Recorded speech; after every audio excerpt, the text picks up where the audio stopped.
Pemirsa, sejumlah objek wisata di kawasan Lembang, Bandung Barat, Jawa Barat dipadati ribuan pengunjung. Membeludaknya jumlah wisatawan membuat sebagian mengabaikan protokol kesehatan. Salah satu objek wisata di kawasan Lembang, Bandung Barat yang diserbu warga untuk memanfaatkan libur akhir pekan yaitu Park Zoo Lembang PZL. Tepat di gerbang masuk terlihat antrian kendaraan sudah mengular ke bibir Jalan Kolonel Masturi.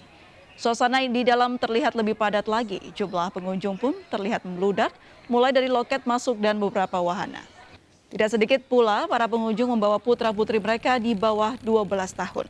Akibatnya protokol kesehatan pun diabaikan.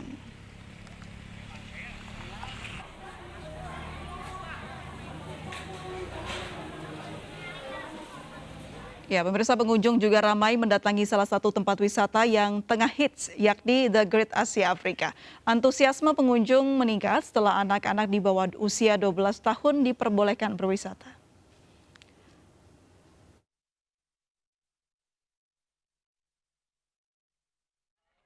Luar negeri.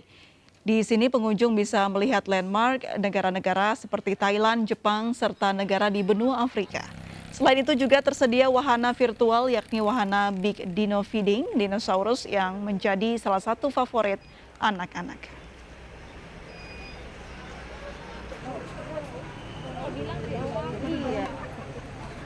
Ayo Bu, bentar dulu itu lagi ini.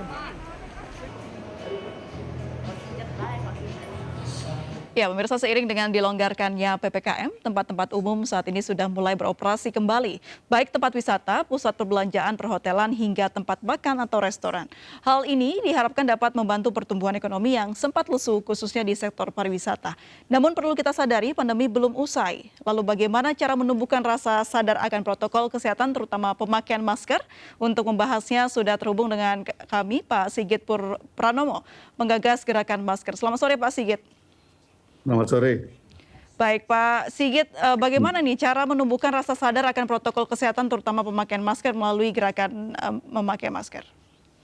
Kebetulan kami ini gerakan pakai masker adalah gerakan dari masyarakat ya. Jadi dari masyarakat untuk masyarakat oleh masyarakat. Kami bukan dari bagian dari pemerintah. Kami membantu pemerintah. Nah, tapi memang kalau kita perhatikan itu salah satu persoalan memang yang namanya disiplin pakai masker terutama ini juga naik turun ya. Nah, makanya kami tidak henti-hentinya terus mengingatkan agar kalau kita pergi keluar rumah itu harus paling tidak dua hal yang diingat, harus pakai masker dan perhatikan untuk jaga jarak dengan orang lain. Ini yang ke depan ini kita akan dorong ya karena terbukti bahwa memang masyarakat kita ini tingkat konsistensi disiplinnya itu rendah sekali, jadi harus terus diingatkan. Tapi ya namanya kita ini mengingatkan masyarakat untuk bisa belajar hidup berdampingan dengan pandemi, ya kita harus lakukan terus-menerus.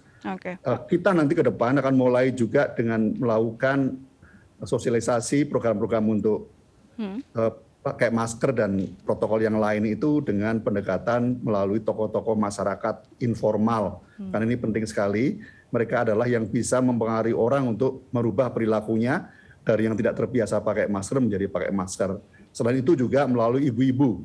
Ibu-ibu ini sangat penting sekali perannya karena kalau bapak-bapak ini yang laki-laki ini biasanya kalau memberitahu orang sekali sudah nggak dituruti didiamkan aja. Tapi kalau ibu-ibu, orang itu anaknya, suaminya atau siapapun itu harus pakai masker misalkan, itu sampai pakai masker betul baru berhenti untuk mengingatkan. Ini menurut saya ke depan ini kita harus fokus di dua itu, tokoh informal ya yang bisa mempengaruhi pengikutnya dan juga kaum ibu, kaum perempuan.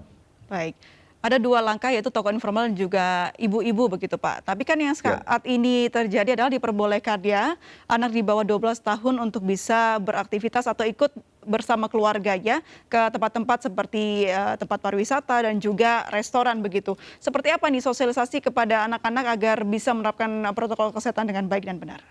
Dalam hal untuk tempat-tempat wisata dan sebagainya, kuncinya adalah pada penyelenggaranya ya.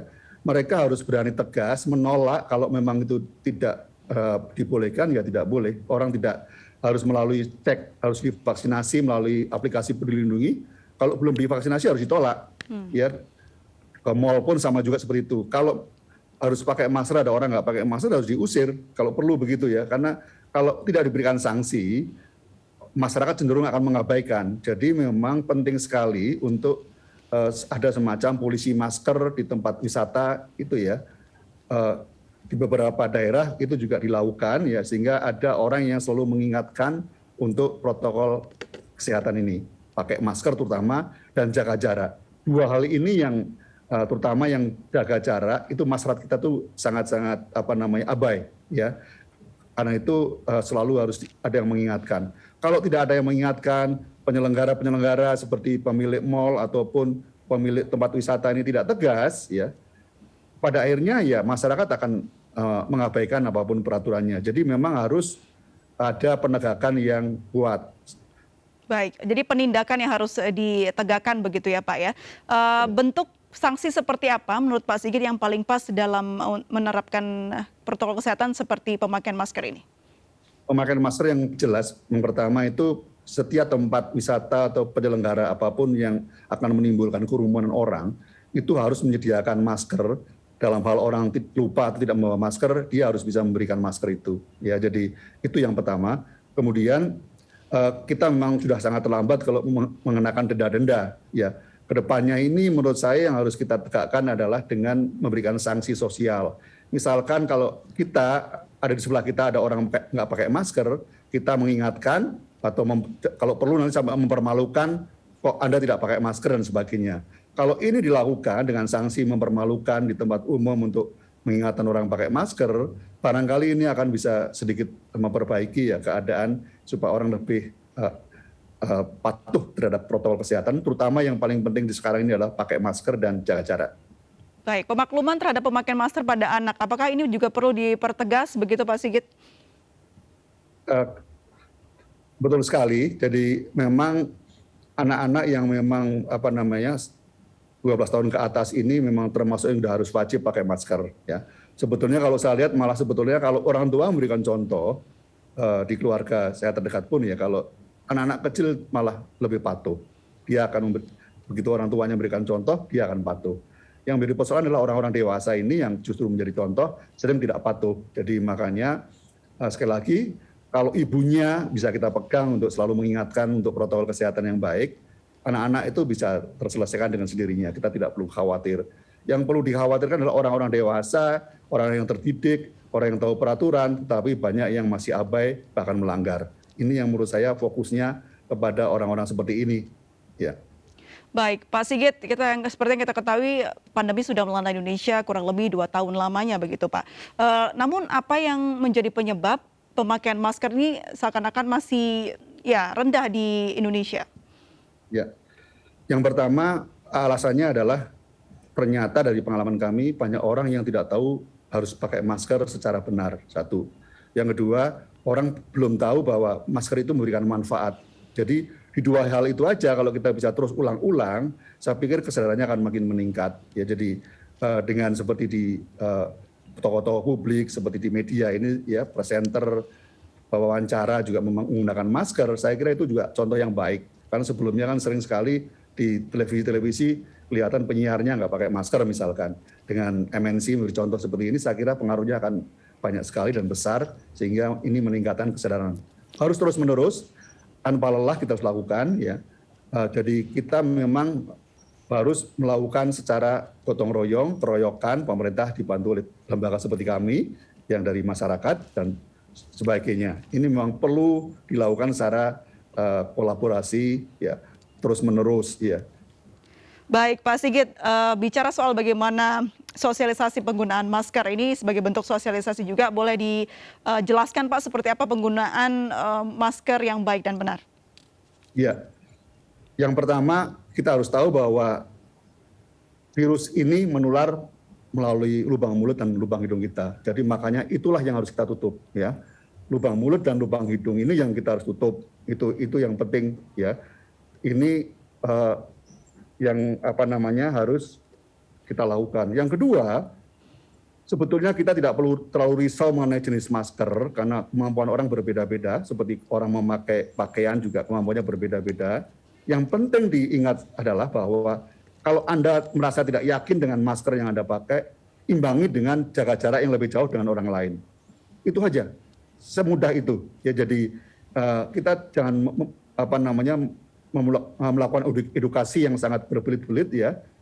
Pokoknya yang penting adalah lubang mulut dan lubang hidung harus tertutup. Jangan menaruh masker di dagu ataupun di jidat. Itu salah besar ya. Jadi makanya itu yang selama ini kita lakukan sosialisasi ke masyarakat. Ingat ya, kalau Anda sudah divaksinasi harus pakai masker, belum apalagi. Ya ini juga tema yang kami lakukan di gerakan pakai masker ya. Kita selalu mengatakan sudah divaksinasi harus pakai masker, belum apalagi. Dan kita juga sekarang sedang mengejarkan kampanye dengan menikahkan masker dan vaksin. Karena ini kunci untuk kita bisa mengendalikan pandemi ini. Ingat, virus itu tidak akan hilang selama-lamanya. Ya, jadi yang bisa kita lakukan adalah mengendalikan pandemi ini. Ini makanya kita harus terus disiplin. Baik. Terus percepat untuk meningkatkan jumlah orang yang divaksinasi dan terus juga meningkatkan protokol kesehatan ini. Baik, terima kasih Pak Sigit Pramono, penggagas gerakan masker. Salam sehat selalu, Pak. Salam sehat pakai masker. Terima kasih. Ya, pemirsa, aturan wajib tes PCR bagi para penumpang pesawat rupanya memunculkan masalah baru di lapangan. Antrian wisatawan untuk menjalani tes PCR membludak di Bali. Hal ini membuat para calon penumpang pesawat yang hendak terbang ke Bali ke kota lain jadi kebingungan. Calon penumpang yang hendak kembali ke kota lain usai liburan di Bali menyebut hampir semua lokasi tes PCR di Pulau Dewata overload. Kabarnya tes PCR di daerah Sunset Road Kuta telah melebihi batas. Hal serupa juga terjadi di beberapa rumah sakit swasta di kota Denpasar. Tak hanya itu, tes PCR Express di mana hasilnya bisa didapat dalam waktu hanya 4 jam, tarifnya meroket mencapai 1,9 juta rupiah.